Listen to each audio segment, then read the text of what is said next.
Bonjour à tous et bienvenue sur ce tutoriel Eleform dédié à la version 20 de FL Studio. Je suis Brice Sommen, votre formateur, et j'ai déjà réalisé plusieurs formations pour Eleform sur FL Studio. La grande nouveauté de la version 20, c'est la compatibilité avec macOS, ce qui permet à beaucoup de personnes d'utiliser FL Studio, alors qu'avant c'était seulement restreint aux utilisateurs de Windows.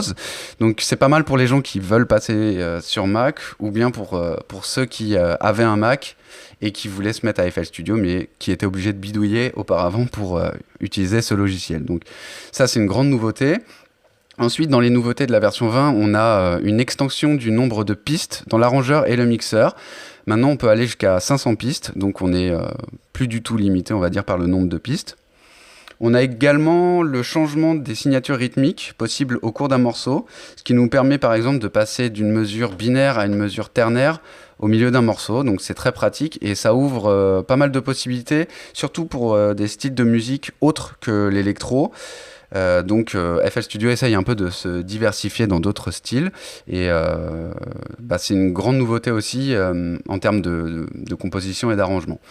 On va aussi pouvoir créer maintenant différentes playlists alternatives qui nous permettent de faire des tests en fait sur une chanson, d'essayer plusieurs combinaisons et de voir laquelle marche le mieux. Donc maintenant, si on essaye, on va dire d'enchaîner une intro, un couplet, un refrain et que ça marche pas, et on peut toujours revenir à l'ancienne version en créant une version alternative de la playlist. Donc ça, je vous montrerai un peu comment on s'en sert.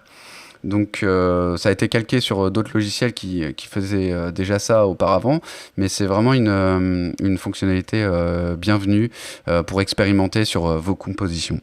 On a également les punch qui nous permettent d'activer et de désactiver l'enregistrement de manière dynamique, c'est-à-dire on peut lancer la lecture et lancer l'enregistrement seulement à un moment précis. Donc ça c'est pratique si vous faites de l'enregistrement en studio, si vous enregistrez des vrais instruments comme des guitares, des batteries.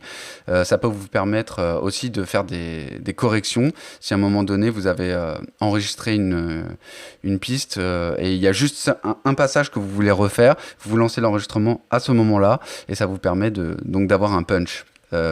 C'était pas possible avant dans FL Studio et donc c'est aussi une nouveauté bienvenue.